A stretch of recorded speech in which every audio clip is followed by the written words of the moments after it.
Welcome to Pioneer study. हम लोग बात कर रहे हैं आज हिंदी ग्रामर के उस पोर्शन से जो सब्जेक्टिव में आपको परेशान करते हैं। उसमें से आपको पूछे क्या जाएंगे?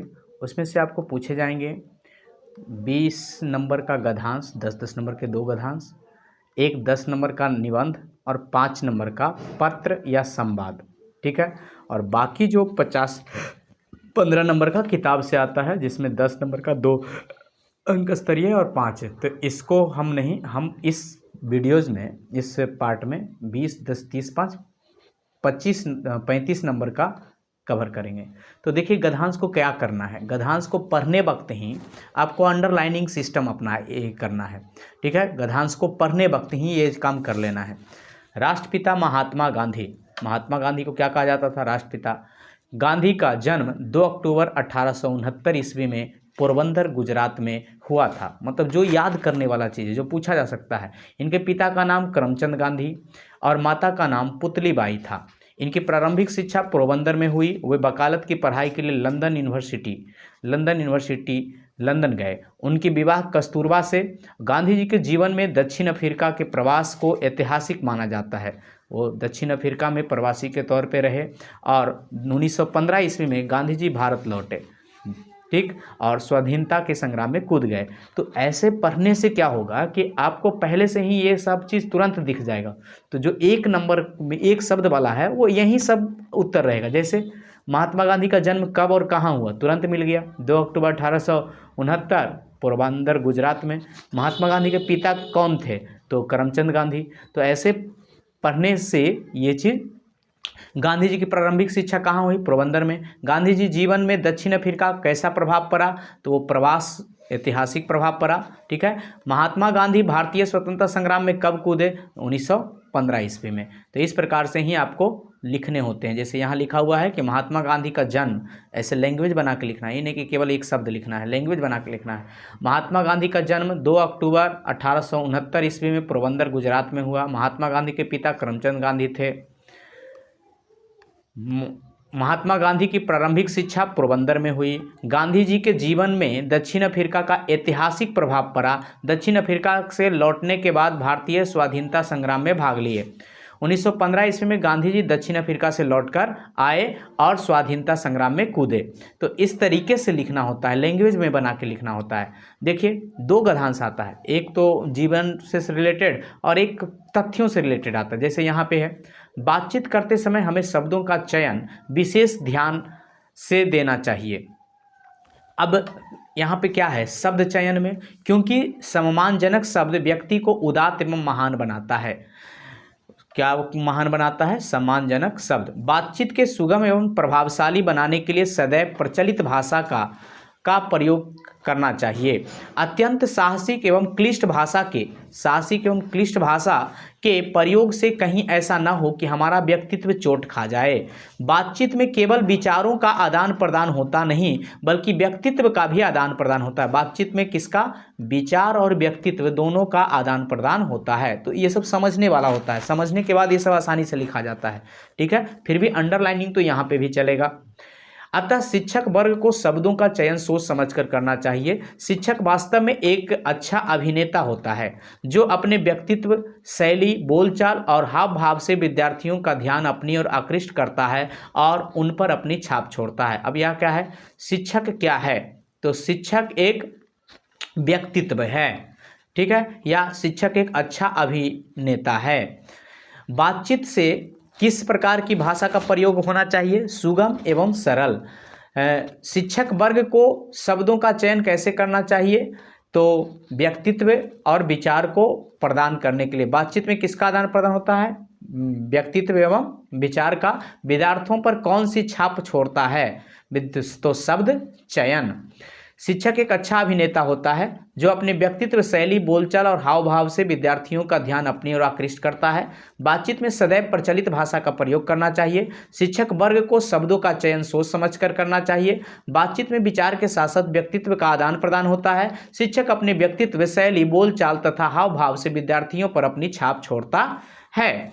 तो इस तरीके से आपको अपनी भाषा में अगर गद्यांश के उत्तर लिखे गए तो थोड़ा बढ़ेगा भी और थोड़ा अच्छा भी आंसर लिखाएगा। तो हूबहू उसी के भाषा को इस्तेमाल ना करके अपनी भाषा का इस्तेमाल करें। अब यहाँ पे है निबंध लिखना है। निबंध में देखिए आपको 10th क्लास में इस तरीके से दिया रहता है, भूमिका, उपसंहार, ये सब चीज़।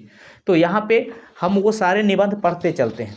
निबंधों के ऐसा नहीं है, निबंध जितना ज़्यादा आप पढ़ते होंगे, चाहे क्वेश्चन बैंक से पढ़ें या गाइड से पढ़ें, कहीं से भी पढ़ें, परंतु निबंध भी पढ़ें और निबंध पढ़ के उन सारे तथ्यों को समेटें, भाषा पे ध्यान दें कि किस तरीके से वो बनाया जाता है, लिखा जाता है, कहाँ पे कौन सा हिस्सा लिखा जाता है। ये जितना ज़्यादा पढ़िएगा उतना ज़्यादा। तो चलिए हम कुछ निबंध जो इम्पोर्टेंट हैं, जो कि बार बार पूछे गए हैं, जैसे मेरे प्रिय शिक्षक, यहाँ पे कभी कभी पूछा जाता है मेरे प्रिय नेता, ठीक है, मेरे प्रिय कवि, इस तरीके से। एक विद्यार्थी के जीवन में शिक्षक एक ऐसा महत्वपूर्ण इंसान होता है जो अपने ज्ञान, धैर्य और प्यार और देखभाल उसके पूरे जीवन को एक मजबूत आकार देता है। एक शिक्षक किसी के जीवन को बनाने में निस्वार्थ भाव से अपनी सेवा देता है। उनके समर्पित कार्य की तुलना में किसी अन्य कार्य से नहीं की जा सकती। मेरे विद्यालय में ऐसे तो सभी शिक्षक बहुत अच्छे हैं, लेकिन मेरे सबसे प्रिय शिक्षक, अब यहाँ पे संजय सर है, हम बताते हैं, यहाँ पे द्रोणाचार्य सर लिख देना, ये इस तरीके का लिख देना कि, या हिंदी के कोई रिलेटेड त्रिपाठी सर, ठीक है, द्विवेदी सर, ऐसा, ठीक, सर हैं। वो वे विज्ञान के विद्वान शिक्षक है, मतलब ऐसा यहाँ नाम लिखना जो लगे कि प्राचीन वाला है, ठीक है।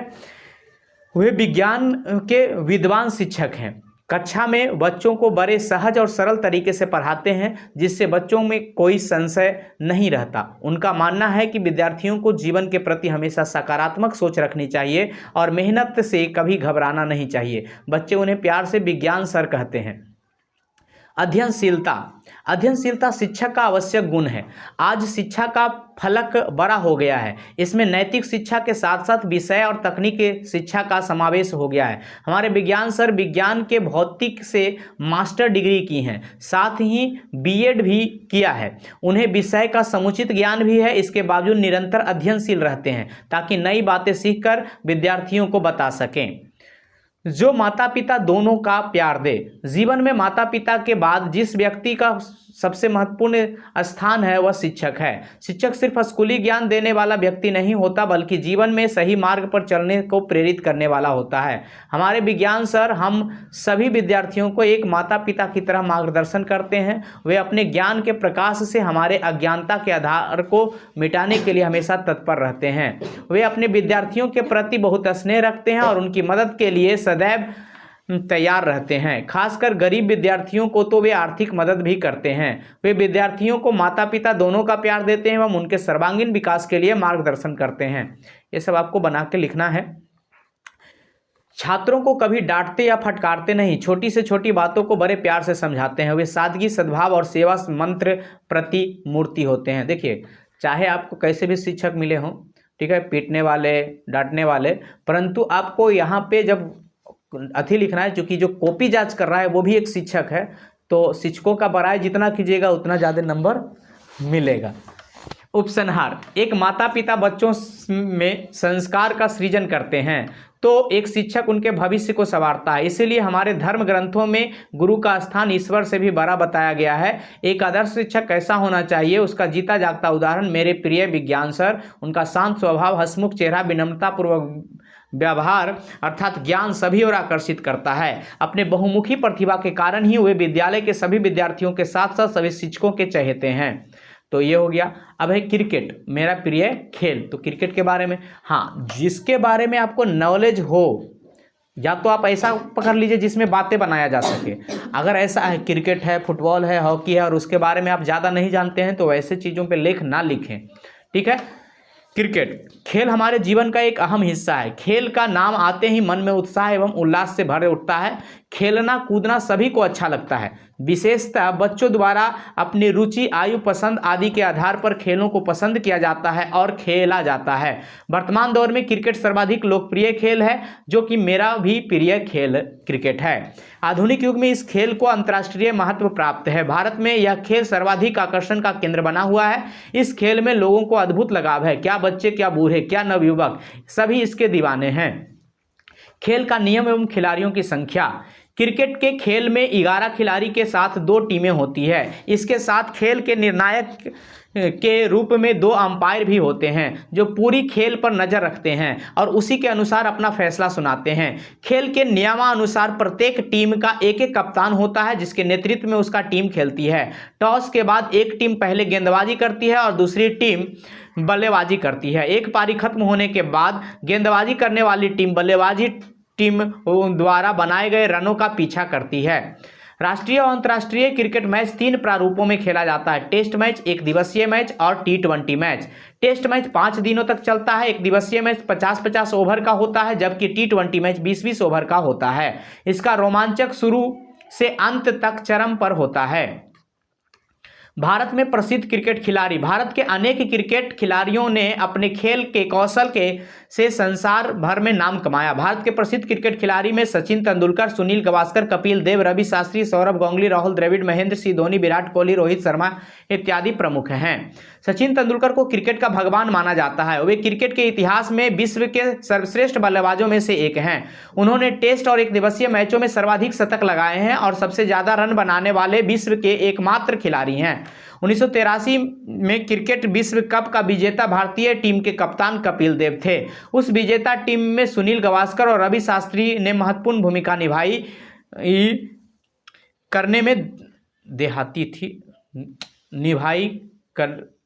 ये गड़बड़ लिखा हुआ है।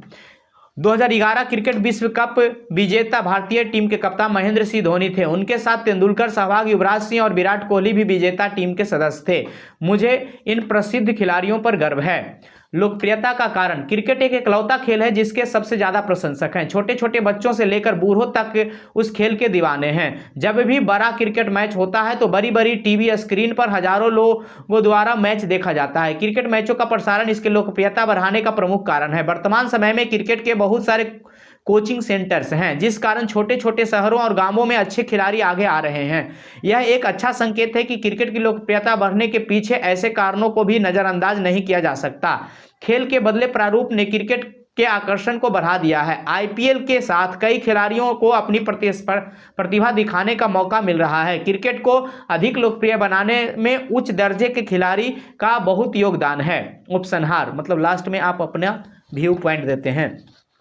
खेलकूद आज विभिन्न राष्ट्रों के मध्य सांस्कृतिक मेलजोल बढ़ाने का एक उत्तम साधन बन गया है। खेल से स्वास्थ्य और उत्साह तो बढ़ता ही है, साथ ही स्वस्थ प्रतियोगिता का भावना भी विकास होता है। क्रिकेट के खेल के साथ साथ आपसी एकता तथा भाईचारा का विकास भी होता है। विश्व कप क्रिकेट टूर्नामेंट के समय समूचा विश्व में एकजुटता का प्रदर्शन होता है। आगे है समय का महत्व। ये वाला बहुत बार पूछा गया है, समय का महत्व, अनुशासन, ऐसे चीज। तो इसमें देखिए, इसमें तो टोटल का टोटल आपकी समझ और कि बस चूंकि यहाँ पे भाषा का जांच किया जा रहा है, ठीक है, तो आप कितना सोच के लिख पाते हैं, समझ के लिख पाते हैं। भूमिका। मानव जीवन में समय अत्यंत महत्वपूर्ण भूमिका निभाता है। समय किसी के लिए रुकता नहीं है, वह निरंतर चलता रहता है। जिसने समय को नष्ट किया समय उसको नष्ट कर देता है। जीवन की सफलता विफलता समय की महत्ता पर निर्भर करती है। जीवन में सुनहला वक्त रोज नहीं आता। जो समय से प्यार करते हैं, समय के साथ चलते हैं, वे ही अपने जीवन में सफल होते हैं। समय के सदुपयोग से लाभ। समय के सदुपयोग ही सफलता की कुंजी है। समय के सदुपयोग से मनुष्य का वर्तमान और भविष्य सुखमय बनता है और जीवन में आगे बढ़ते हैं। देश में इंजीनियरिंग, मेडिकल, कंप्यूटर, मैनेजमेंट इत्यादि क्षेत्रों में एक से एक प्रतिभाशाली छात्र समय के सदुपयोग से ही शीर्ष पर पहुंचते हैं। समय का सदुपयोग करके ही अमेरिका, जापान, चीन विश्व के शीर्षस्थ संपन्न राष्ट्र बने हैं। विद्यार्थी के लिए समय अत्यंत मूल्यवान होता है, अन्यथा उन्हें जीवन भर समय की मार झेलना पड़ता है। समय के दुरुपयोग से हानि। समय के दुरुपयोग से हानि ही हानि है। का वर्षा जब कृषि सुखाने, जब खेती ही सूख गई तो वर्षा से क्या लाभ। अर्थात सब कुछ समय पर ही शोभा देती है। समय स्वयं कहता है, तुम मुझे नष्ट करोगे, मैं तुम्हें नष्ट कर दूंगा। अधिकांश विद्यार्थी समय का दुरुपयोग करते हैं। दूरदर्शन, मोबाइल, इंटरनेट ने उनके मन मस्तिष्क को खराब कर दिया है। जो समय का दुरुपयोग करता है, एक दिन वह रसातल में चला जाएगा। निष्कर्ष, समय का चक्र बड़ा बलवान होता है। हमें हमेशा समय के महत्व को समझना चाहिए। समय अत्यंत मूल्यवान है, हमें इसे बर्बाद नहीं करना चाहिए। छात्रों के समय की कीमत समझते हुए अपना बहुमूल्य समय पढ़ाई में लगानी चाहिए ताकि अपना और राष्ट्र के विकास में सहभागी बने। ये भी पूछा जाता है बार बार, छात्र और अनुशासन। देखिए हम स्पीड पढ़ रहे हैं ताकि आप हमारे साथ इसको कम से कम देखते चलें, ठीक है, कि आपको पढ़ने में भी स्पीड आए। जब पढ़ने में स्पीड आएगा तो लिखने में भी स्पीड आएगा और सोच भी उस फास्ट तरीके से चलेगा। तो चलिए शुरुआत करते हैं। छात्र और अनुशासन। भूमिका, किसी भी देश और राष्ट्र का भविष्य वहाँ के छात्रों पर निर्भर करता है। यदि वहाँ के छात्र सच चरित्र, विनीत, कर्तव्यनिष्ठ और अनुशासन प्रिय होंगे तो राष्ट्र अवश्य ही सुखी और प्रगतिशील होगी। अनुशासन शब्द दो शब्द के मेल से बना है, अनु तथा शासन। इसका तात्पर्य शासन का अनुसरण करना अर्थात शासन के नियमों का पालन करना तथा उसके नियंत्रण में रहना है। अनुशासित जीवन को ही सभ्य जीवन कहा जाता है। सृष्टि के सब कार्य इतने नियमित और निश्चित समय पर होते हैं जिन्हें देखकर आश्चर्य होता है। सृष्टि का समस्त कार्य एक निश्चित नियंत्रण या अनुशासन के अधीन चलता है। अनुशासन का महत्व, अनुशासन हमारे सभ्य जीवन की आधारशिला है। छात्र जीवन में अनुशासन का विशेष महत्व है। यदि विद्यार्थी को विद्यालय, खेल के मैदान, छात्रावास, अपने घर, परिवार और सार्वजनिक स्थान पर अनुशासन में रहने का अभ्यास हो जाए तो वह जीवन भर अनुशासित रहेगा। अनुशासन में रहने वाला विद्यार्थी ही देश का सभ्य और प्रगतिशील नागरिक बन सकता है।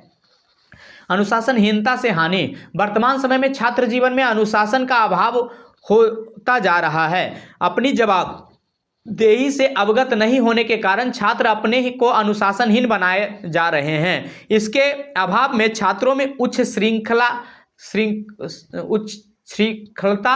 श्रृंखलता बढ़ती जा रही है जिससे अराजकता की स्थिति उत्पन्न हो जाएगी। अनुशासन के अभाव में छात्र जीवन अंधारमय दिखाई देता है। निष्कर्ष, अनुशासन जीवन को इतना आदर्श बना देता है कि अनुशासित व्यक्ति दूसरों की अपेक्षा कुछ विशिष्ट दिखाई पड़ता है। उसका उठना, बैठना, बोलना, व्यवहार करना आदि प्रत्येक क्रिया में एक विशेष व्यवस्था का नियम की झलक मिलती है। अतः विद्यार्थी जीवन में अनुशासन की नितांत आवश्यकता है। जिस प्रकार गंधहीन पुष्प, शीतलता रहित जल और उष्णता रहित अग्नि का कोई अस्तित्व नहीं होता, उसी प्रकार अनुशासनहीन छात्र का जीवन भी अनुपयोगी होता है। इसलिए छात्रों को अनुशासन पर विशेष ध्यान देना चाहिए। आगे है बसंत ऋतु। ये भी बहुत बार पूछा गया है। यहाँ पे सारे इंपॉर्टेंट लेख कुछ दिए गए हैं और ऐसा नहीं है कि इतने ही होंगे। यहाँ पे जो दिया गया है वो हम आपके सामने, बस आपको वो पकड़ना है कि किस प्रकार से आप अपने सोच को लेख में परिणित करते हैं, ठीक है। और ये चूंकि 10 मार्क्स का होता है तो इसको गद्यांश के जस्ट बाद आप बनाइएगा। जाड़े की समाप्ति के बाद बसंत ऋतु का आगमन होता है। बसंत को ऋतुओं का राजा कहा जाता है। यह मौसम सभी को पसंद आता है। इस महीने में आकाश में कोहरा कम हो जाता है, प्रकृति सबको आकृष्ट करने लगती है, नदी की सुंदरता बढ़ जाती है, सरोवर में पानी सुंदर लगता है, पेड़ों में नए नए पत्ते निकलने लगते हैं, महुए की भीनी भीनी सुगंध चारों ओर फैलने लगती है, सरसों, जौ, आलू, चना, मटर, तीसी के फसलें तैयार हो जाती है। बसंत पंचमी के दिन सरस्वती पूजा होती है। हम होली और रामनवमी की प्रतीक्षा करने लगते हैं। भौरे गुंजायमान होने लगते हैं, कोयल और पपीहा बोलने लगते हैं। बसंत ऋतु का महत्व, बसंत ऋतु के आते ही जाड़े की निर्दयता से भी सभी को मुक्ति मिल जाती है। गर्मी के आगमन से सभी प्रसन्न हो उठते हैं। यह मिला जुला मौसम सभी के स्वास्थ्य के लिए अनुकूल पड़ता है। तापक्रम का बढ़ना ठंड की समाप्ति की सूचना देता है। सभी स्वस्थ हो उठते हैं, प्रेमिकाएं भी प्रफुल्ल हो उठती है। कम भोजन से ही शरीर प्रसन्न रहता है। लोगों के हृदय की काम वासना जागृत हो जाती है, नसों की सिकुड़न समाप्त हो जाती है, रंग का दौरा संतोषजनक हो जाता है। ऋतुओं में राजा, बसंत ऋतुओं का एक अपना नशा होता है। सभी जाड़े के आक्रमण से मुक्ति पाने लगते हैं। चैत और वैशाख का आगमन होने लगता है, फूल खिल जाते हैं, आम में मंजरियां लग जाती है। ऋतुराज बसंत उत्साह और आशा से भरा मास होने के कारण सर्वश्रेष्ठ ऋतु है। ताजगी और स्फूर्ति का ऊर्जा ग्रह हो जाता है, जनजीवन तरोताजा और प्रफुल्लित हो उठता है। यह ऋतुओं में श्रेष्ठ है। निष्कर्ष हम यह कह सकते हैं कि बसंत ऋतु सभी ऋतुओं का राजा है। यह स्वास्थ्यवर्धक है, यह प्रसन्नता कारक है और यह कामोद्दीपक है। आगे है आपका आतंकवाद पे। इस पे भी बहुत ज़्यादा पूछा जाता है अब लेख। तो देखिए इसको कैसे लिखते हैं। अपने प्रभुत्व एवं शक्ति से जनता में भय की भावना का निर्माण करना अपना उद्देश्य सिद्ध करने की नीति को आतंकवाद कहलाती है। आतंकवाद एक हिंसात्मक कुकृत्य है जिसको अंजाम देने वाले समूह को आतंकवादी कहते हैं। इसका कोई नियम कानून नहीं होता। आम लोग और सरकार को डराने धमकाने के लिए इसका इस्तेमाल हो रहा है। आतंकवाद का स्वरूप। आज विश्व में आतंकवाद के अलग अलग स्वरूप देखने को मिलते हैं, जिसमें कई राजनीतिक आतंकवाद, कहीं धार्मिक आतंकवाद तो कहीं सामाजिक आतंकवाद है। आतंकवादी संगठन अपने कुछ राजनीतिक, धार्मिक या व्यक्तिगत लक्ष्य की प्राप्ति के लिए सरकार के ऊपर दबाव बनाने के साथ साथ निर्दोष लोगों के समूह या समाज पर हमला करते हैं। आतंकवाद के कारण। वर्तमान समय में आतंकवाद विश्व की सबसे ज्वलंत समस्या बनकर उभर रहा है। मूलतः आतंकवाद फैलने का कारण गरीबी, बेरोजगारी, वैमनस्य, लोभ और लालच, अशिक्षा, धार्मिक और सांप्रदायिक उन्माद है। गरीबी, बेरोजगारी और अशिक्षा के अभाव में युवा अपने लक्ष्य से भटक जाते हैं और पैसे की लालच में आतंकी गतिविधियों में लिप्त हो जाते हैं। आतंकवाद के दुष्प्रभाव। भारत लंबे समय से आतंकवाद का शिकार हो रहा है। भारत पाक सीमा पर आतंकवादियों से सेना की मुठभेड़ आम बात हो गई है। आतंकवादी हिंसा, रक्तपात जैसे मानव विरोधी गतिविधियों द्वारा अशांति और उपद्रव फैलाते हुए निर्दोष जनता को निशाना बनाते हैं। इससे जान माल की भारी क्षति पहुंचाई जाती है। इससे चारों ओर शांति, सुरक्षा, खुशखबरी और विकास के मार्ग में भयानक गतिरोध उत्पन्न किया जाता है। आतंकवाद के निदान के उपाय। आज आतंकवाद की गंभीरता के कारण विश्व के सारे देश आतंकवाद से निपटने के लिए सामूहिक प्रयास कर रहे हैं। भारत सरकार भी इससे निपटने के लिए ठोस कदम उठा रही है। आतंकवादियों को राष्ट्र की मुख्य धारा से जोड़ने हेतु आत्मसमर्पण के लिए प्रोत्साहित कर रही है। सामाजिक एवं आर्थिक विषमता को दूर करने के साथ साथ सरकार को शिक्षा, गरीबी और बेरोजगारी का समुचित ध्यान देने की आवश्यकता है ताकि युवा वर्ग को भटकाने से रोका जा सके। इसके लिए विश्वव्यापी, अंतर्राष्ट्रीय, राष्ट्रीय, सामाजिक आदि सभी स्तर पर प्रयास किए जाने चाहिए। उपसंहार। आतंकवाद मानव समाज के लिए कलंक है। यह क्षेत्रीय स्तर से अंतर्राष्ट्रीय स्तर पर व्याप्त है। इस पर काबू पाने के लिए सामाजिक स्तर से लेकर अंतर्राष्ट्रीय स्तर तक संगठित और समन्वित रूप से प्रयास किए जाने की आवश्यकता है। आगे ये नया नया टॉपिक उभर के आ रहा है, इंटरनेट। संचार क्रांति इस सदी का एक महत्वपूर्ण घटना है। सामान्यतः संचार का अर्थ है अपनी भावनाओं, आवेगों को दूसरों तक संप्रेषित करना। इंटरनेट सूचना प्रौद्योगिकी की दर को और भी तीव्र बना दिया है। इंटरनेट के माध्यम से हम कोई भी सूचना, चित्र, वीडियो आदि दुनिया के किसी भी कोने तक पल भर में भेज सकते हैं। यह संदेश भेजने और प्राप्त करने का सबसे सरल और सस्ता साधन है। इंटरनेट आज देश दुनिया में अपनी एक पहचान बना ली है। इस तकनीक के सारे कंप्यूटरों को विश्वव्यापी रूप से जोड़ दिया है। इंटरनेट ने हमारे संचार के तरीकों को बदल दिया है। उपयोगिता। आजकल इंटरनेट हमारे जीवन का एक बहुत महत्वपूर्ण हिस्सा बन गया है। इसमें हमारे व्यक्तिगत जीवन को प्रभावित किया है। इंटरनेट आज के समय में दुनिया का सबसे बड़ा और सबसे लोकप्रिय नेटवर्क बन चुका है। इससे व्यापार को उन्नत करने तथा उत्पादों का विज्ञापन बहुत आसान कर दिया है। ऑनलाइन खरीदारी, ऑनलाइन भुगतान, टिकटों की बुकिंग, ऑनलाइन बैंकिंग और इंटरनेट के ही परिणाम हैं। इंटरनेट छात्रों के लिए भी अति महत्वपूर्ण हो चुका है। फॉर्म भरना, परीक्षा परिणाम जानना और किसी विषय वस्तु की विस्तृत जानकारी प्राप्त करना इंटरनेट के माध्यम से आसान हो गया है। वर्तमान स्थिति। वर्तमान समय में किसी भी कार्यालय के दैनिक कार्यों का निपटारा कंप्यूटर और इंटरनेट के माध्यम से किया जा रहा है। इससे कार्यालय की कार्यक्षमता में वृद्धि के साथ साथ समय की बचत हो रही है। इंटरनेट की सहायता से बिजली, पानी, टेलीफोन का बिल भुगतान घर बैठे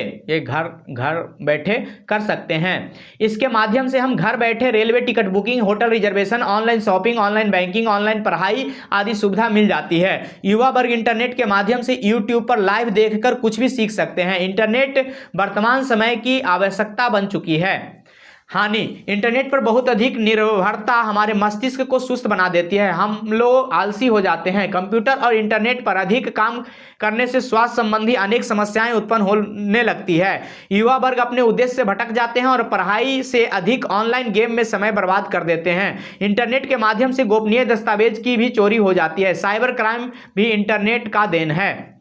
उपसंहार। इंटरनेट ने हम लोगों के जीवन को काफ़ी बदल दिया है। यदि हम इंटरनेट की शक्ति का सकारात्मक तरीके से उपयोग करें तो हम सभी क्षेत्रों में अद्भुत परिणाम पा सकते हैं। आज मानव की सफलता के पीछे इंटरनेट का बहुत बड़ा योगदान है। आगे सरस्वती पूजा, चूंकि बसंत पंचमी या सरस्वती पूजा ये दोनों में से कोई किसी नाम से पूछा जाता है और चूंकि उसी के दौरान आपका एग्जाम होता है तो ये इस पे पूछने की संभावना ज़्यादा है। आगे, माँ सरस्वती विद्या ज्ञान और कला की देवी है। सरस्वती पूजा के ख्याल से ही छात्र छात्राओं में जोश का संचार होने लगता है।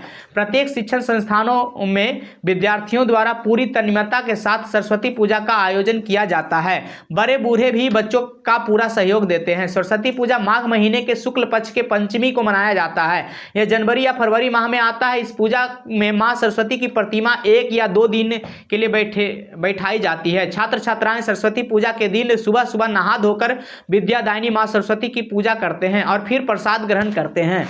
इस वर्ष को बसंतोत्सव, बसंत पंचमी, श्री पंचमी भी कहा जाता है। पर्याय, प्राचीन वाङ्मय में सरस्वती को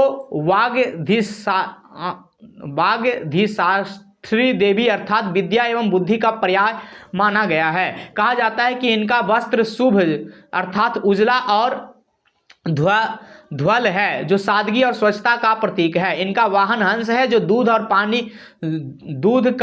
पानी का पानी कर देने की विवेक का परिचायक है। इनके एक हाथ में पुस्तक, जो विश्व के समस्त ज्ञान के प्रकाश स्रोत का पर्याय है। इनके एक हाथ में वीणा है, जो यह प्रेरणा देती है कि हमें अपने जीवन में ज्ञान के साथ साथ संगीत एवं स्वस्थ मनोरंजन, आत्मा तक को पवित्र करने वाली झंकार की साधना करनी चाहिए। जीवन की संपूर्णता सहज ज्ञान के साथ संपूर्ण लय है। दिव्य ज्ञान में ही निनाद में है। उत्सव, सरस्वती पूजा का उत्सव पूरे भारत में बड़ी धूमधाम से मनाया जाता है। विद्यार्थी वहां एकत्र होकर सामूहिक रूप से पूजा करते हैं। शिक्षण संस्थानों में अतिरिक्त गांवों एवं मोहल्लों में भी सरस्वती पूजा अत्यंत श्रद्धा से की जाती है। जगह जगह पर मां सरस्वती की प्रतिमा स्थापित की जाती है। तोरणों एवं फूल पत्तियों में से सजाकर माता की पूजा पूरी विधि विधान से की जाती है। दिन भर पूजा एवं प्रसाद वितरण का दौर चलता रहता है। रात में लोग सांस्कृतिक कार्यक्रम का आनंद लेते हैं। दूसरे या तीसरे दिन प्रतिमाओं की किसी जलाशय में विसर्जित कर दिया जाता है। इस तरह यह उत्सव पूरे हर्षोल्लास और श्रद्धा के साथ संपन्न होता है।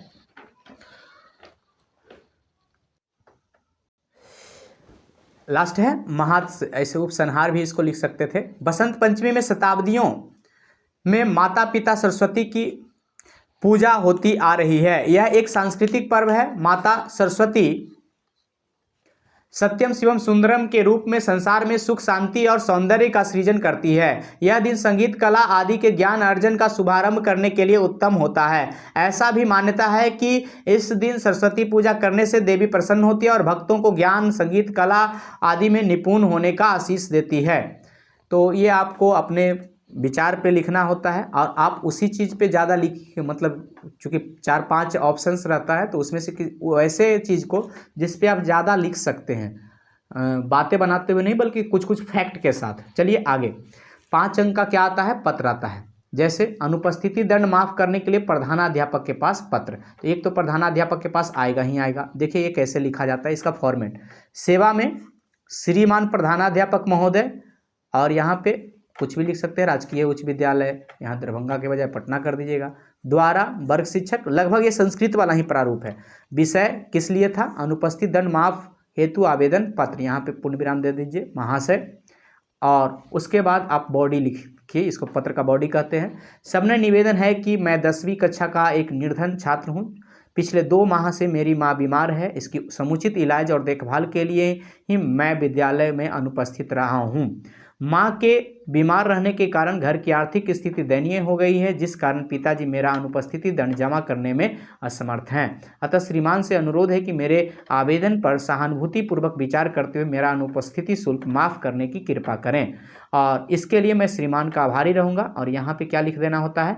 आपका आज्ञाकारी छात्र, और चूँकि हिंदी के हैं तो हिंदी में नहीं होगा तो कालिदास लिख दो, प्रेमचंद लिख दो, ऐसा नाम लिख दो जो हिंदी के कवि हैं, हिंदी के लेखक हैं, ठीक है, तो वो ज़्यादा अच्छा है कि आपका आज्ञाकारी छात्र प्रेमचंद, आपका आज्ञाकारी छात्र रामधारी सिंह दिनकर, ठीक, ऐसा लिख दीजिए। और यहाँ पे क्या हो जाएगा? दिनांक, ठीक है। कुछ और भी यहाँ पे वही चीज़ है। मोहल्ले की सड़क जल जमाव शिकायत करने हेतु अध्यक्ष, नगर पालिका अध्यक्ष। देखिए जब भी ऑफिस में पत्र लिखा जाएगा तो फॉर्मेट यही रहेगा। जैसे यहाँ पे लिखा गया है क्या, सेवा में, चूँकि नगर पालिका अध्यक्ष, दानापुर पटना, पटना भी आप लिख सकते हैं, पटना बिहार। विषय, मोहल्ले की सड़कों को जल जमाव से मुक्त करवाने हेतु संबंध में महाशय। मतलब ये लगभग फॉर्मेट सेम ही रहता है, बस किसके पास लिख रहे हैं उसके हिसाब से यहाँ पे एड्रेस रहता है उसका।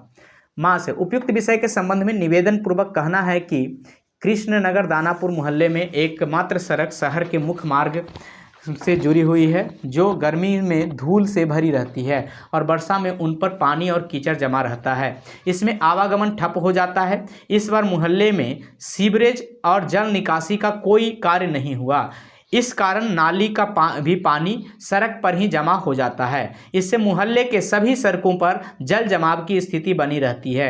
यहाँ के लोग नरक का जीवन जीने को बाध्य हैं। आने जाने के क्रम में गिरने से कई लोगों की हाथ पे, मतलब बढ़ा चढ़ा के लिख देना है थोड़ा बहुत लास्ट में, चूंकि ये इंपॉर्टेंट है। देखिए इस पे 1 नंबर है, इस पे 1 नंबर है, ये जो विषय उसे लिखते हैं इस पे, और 1 नंबर इस पे है। 1 नंबर यहाँ दिनांक लिखिएगा, दिनांक छोड़ दिया गया है, ठीक है। और 2 नंबर कह सकते हैं बॉडी पे, ये अंत कैसे करते हैं। अतः जल जमाव की समस्या के श्रीमान का ध्यान आकृष्ट करते हुए आग्रह है कि मोहल्ले की सड़कों को अविलंब जल जमाव से मुक्त करवाने की कृपा करें। विश्वास भाजन या आपका विश्वासी। अब कोई समाज सुधारक के नाम, डॉक्टर राजेंद्र प्रसाद ऐसा नाम लिख देना है कि दम खुश हो जाए। अपने मित्र के पास, अब चूंकि ये पारिवारिक पत्र है इसमें कोई विषय नहीं लिखा जाता है।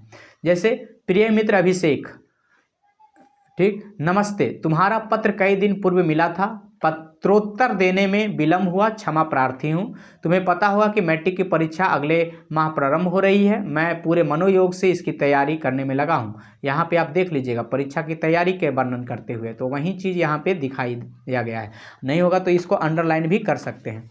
मैं पूरे मनोयोग से इसकी तैयारी में लगा हुआ हूँ। बदले हुए पाठ्यक्रम के अनुसार वस्तुनिष्ठ प्रश्नों की तैयारी में विषय वस्तु का पूरे गहराई से अध्ययन कर रहा हूँ। साथ ही विषयनिष्ठ प्रश्नों के लिए पिछले वर्ष पूछे गए प्रश्नों के साथ संभावित प्रश्नोत्तर को पुनरावृत्ति कर रहा हूँ।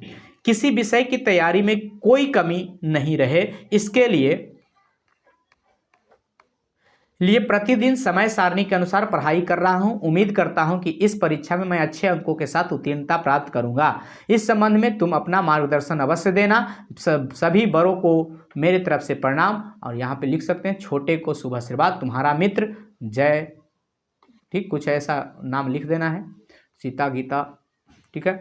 अपने पिता के पास एक पत्र लिखें जिसमें पुस्तक का 500 रुपये मांग। तो पूज्य पिताजी, सादर चरण स्पर्श या सादर प्रणाम। यहाँ पे महाशय वहाशय नहीं लिखा जाता है, डायरेक्ट सबने निवेदन आप लिख सकते हैं। सबने निवेदन यह है कि परंतु यहाँ पे सबने निवेदन का कोई ज़रूरत नहीं है। आपको यह जानकर प्रसन्नता होगी कि नवम वर्ग की वार्षिक परीक्षा में प्रथम श्रेणी से उत्तीर्ण होकर 10वें वर्ग में आया हूँ। अब मुझे 10वीं कक्षा की पुस्तक कापियाँ खरीदनी है। इसके लिए मुझे 500 रुपये की आवश्यकता है। कृपया यथाशीघ्र पैसा भेजने की कोशिश करें ताकि पढ़ाई शुरू होने से पूर्व इसे खरीद सकूँ। आपका प्रिय पुत्र, चूँकि पिता के पास लिखा हुआ है उस हिसाब से आप कोई नाम दे दीजिएगा। यहाँ पे फिर से प्रधानाचार्य के पास है छुट्टी लेने के लिए, तो प्रधानाचार्य पे जैसे ही आएगा विषय आ जाएगा। सेवा में श्रीमान प्रधानाध्यापक महोदय, अब यहाँ पे जनता उच्च विद्यालय कुछ भी लिख सकते हैं, यहाँ पे विद्यालय का नाम, द्वारा वर्ग शिक्षक महोदय। और विषय इलाज कराने हेतु आवेदन पत्र। महाशय, सबने निवेदन यह है कि पिछले 4-5 दिनों से मेरी तबीयत ठीक नहीं है। मेरे सिर में हमेशा दर्द रहता है एवं रात में को बुखार भी आ जाता है। ऐसी परिस्थिति में मुझे अपना इलाज एक अच्छे चिकित्सक से कराना आवश्यक लगता है। अतः श्रीमान से अनुरोध है कि मुझे 24/2/2022 से 28 तक, मतलब ये दिनांक से अवकाश देने की कृपा करें ताकि मैं अपना बेहतर इलाज करा सकूं। इस पुनीत कार्य के लिए मैं श्रीमान को सदैव आभारी रहूंगा। और यहाँ पे देखो दिनांक, यही चीज़ बात कर रहे थे, ये तिरछा करके ये दिनांक लिखना अनिवार्य होता है, ठीक है। हाँ, और अगर पिता के पास है, जैसे पिता के पास अभी पत्र था एगो यहाँ पे था ना, तो इसके लिए यहाँ पे स्टाम्प बनाना होता है, ठीक है। वो स्टाम्प कैसे बनाएंगे, इस तरीके का स्टाम्प बनाएंगे, ठीक है। और यहाँ पे 2 चीज़, यहाँ से लिखा जाता है, यहाँ एक द्वारा, यहाँ से और यहाँ द्वारा लिख देना। यहाँ पे क ख ग कुछ, बस यहाँ पे स्टाम्प लिख देना। इससे समझ में आ जाएगा कि हाँ ये पारिवारिक पत्र है। तो इस तरीके से भ्रष्टाचार केंद्रित दो मित्रों के बीच संवाद, आगे जो आता है आपसे संवाद पूछा जाता है। ठीक है, तो संवाद लेखन के लिए कुछ कुछ बातों का ध्यान रखना है। संवाद ज़्यादा लंबा नहीं लिखना है। ठीक है, ऐसे पत्र जब आपको आ रहा है लिखने तो संवाद लिखिए ही मत, परंतु फिर भी। और ये विराम चिन्ह का बहुत ज़्यादा ज़बरदस्त उपयोग होता है। जैसे यहाँ पे है क्या है, परीक्षा की तैयारी के लिए दो मित्रों के बीच संवाद, तो यहाँ पे ये डैश दिया गया है, डैश भी दे सकते हैं, और नहीं तो यहाँ पे ऐसे दे सकते हैं, अजीत लिखने के बाद इस तरीके से, इसको क्लोन बोलते हैं। तो या तो डैश दे दें या तो क्लोन, दोनों मत दें, दोनों में से एक ही चीज़ दें। ठीक है, या तो क्लोन दे दें और या तो डैश दें। अजीत, खेलने नहीं चलना है क्या? मंतोष, नहीं मित्र, अब ये संबोधनवाचक चिन्ह है। नहीं मित्र, मैट्रिक परीक्षा में अब मात्र 3 महीना शेष है, परीक्षा तक खेलना और घूमना बंद कर देना चाहिए। अजीत, अभी बहुत समय है, इतने दिनों में अच्छी तैयारी हो जाएगी। मंतोष, मैं इस परीक्षा में अच्छे अंक लाना चाहता हूँ, इसीलिए समय बर्बाद करना उचित नहीं होगा। अजीत, यह उत्तम विचार है, इसके लिए कठिन मेहनत करना होगा। मंतोष, हाँ मित्र, मेरी तैयारी लगभग पूरी है, लेकिन मैं गणित और विज्ञान पर ज़्यादा ध्यान देना चाहता हूँ। ठीक, आप भी दीजिए गणित विज्ञान पे ज़्यादा ध्यान। ये शुरुआत है रिकॉर्डिंग, इसलिए हम लोग हिंदी और संस्कृत को पहले निपटा लिए हैं, बाकी जो ऑनलाइन क्लास है उसमें तो हम लोग गणित विज्ञान ही देखेंगे। अजीत, यह दोनों विषय अंकदायी है, अच्छे अंक लाने में इन दोनों विषय का विशेष योगदान है, तुम्हें ब्रिलियंट परीक्षा गाइड की अवश्य पढ़ना चाहिए। मंतोष, ये सब चीज़ ठीक। मंतोष, ठीक है मित्र, इस गाइड को कल ही खरीद लेते हैं और पूरे मन योग से इसका अध्ययन करते हैं। अजीत, ठीक है मित्र। ये देखिए संबोधनवाचक चिन्ह है हमेशा। हम लोग अभी से पूरी मेहनत और लगन से इस परीक्षा की तैयारी में लग जाते हैं। भ्रष्टाचार विषय पर केंद्रित दो मित्रों का संवाद। आगे, सुनील, नमस्ते मित्र, कैसे हो? सुमन, अरे क्या बताएं मित्र, आजकल ईमानदारी का जमाना ही नहीं है।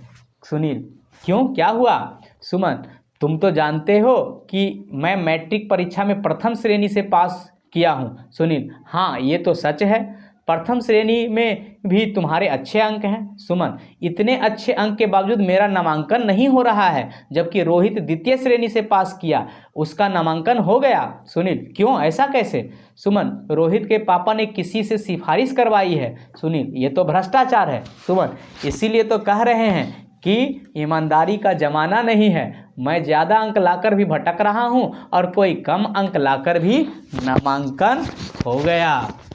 शराबबंदी से संबंधित दो मित्रों, चूंकि अभी ये चर्चा में है, ठीक है, अभी ये क्या है, चर्चा में है, इसलिए। गोपाल, नमस्कार मित्र। रंजन, कैसे हो?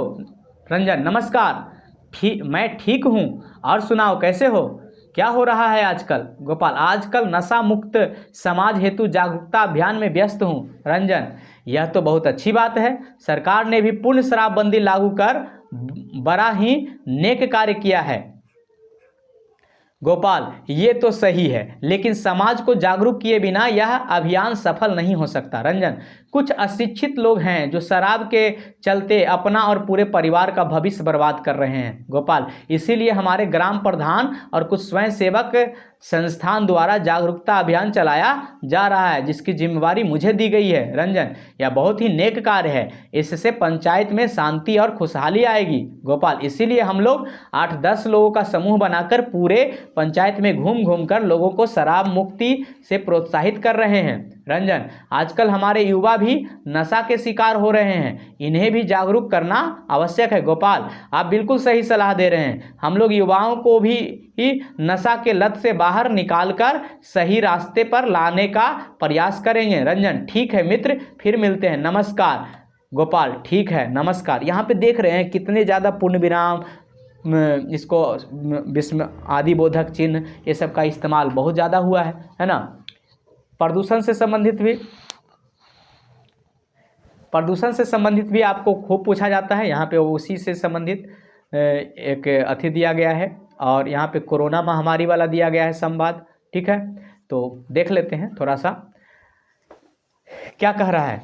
वृक्षों की कटाई का वातावरण पर दुष्प्रभाव से संबंधित दो मित्रों के बीच संवाद। सौरभ, नमस्कार मित्र। रोहित, नमस्कार, कैसे हो भाई? अब देखिए ये सब सिंबल पे ध्यान दीजिए कि कहाँ पे क्या दिया जा रहा है। सौरभ, ठीक हूँ। आजकल क्या कर रहे हो? रोहित, भाई पिछले 8-10 दिनों से वृक्षारोपण में व्यस्त हूँ। सौरभ, कहाँ हो रहा है वृक्षारोपण? रोहित, अपने बगीचे के चारों तरफ करीब 100 पेड़ लगवा चुका हूँ, अभी और भी लगवाने हैं। सौरभ, ये तो पर्यावरण के लिए बहुत अच्छी बात है।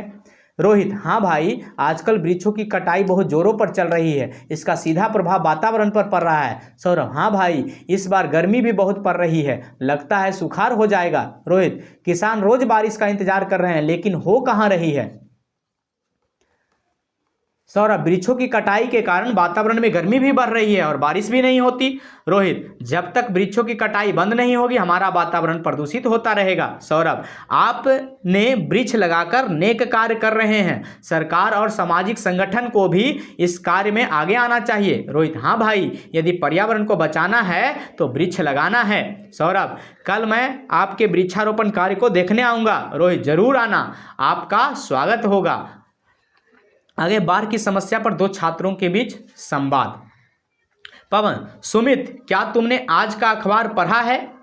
सुमित, नहीं, क्या कोई खास खबर छपी है? पवन, हाँ भाई, पूरा उत्तर बिहार बाढ़ की चपेट में है, कई गांव शहर पानी में डूब रहे हैं। सुमित, ऐसे में लोगों को काफ़ी परेशानी हो रही होगी।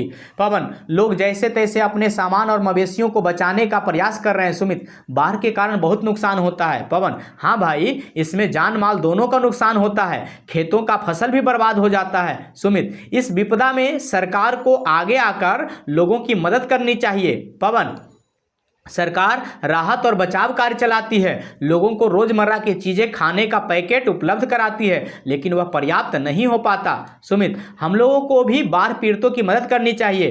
पवन, हाँ मित्र, यह अच्छा रहेगा, हम लोगों को अपने दोस्तों से कहना चाहिए कि कुछ दान स्वरूप दें ताकि उनके लिए पानी की बोतल और खाने का कुछ सामान खरीद कर भेजा जा सके। सुमित, तुमने बहुत अच्छा सोचा, हम लोगों को मुसीबत में फंसे लोगों की मदद करनी चाहिए। देखिए, जब भी संवाद लिखिए या निबंध लिखिए या पत्र लिखिए, कभी उसमें नकारात्मक अप्रोच न डालें।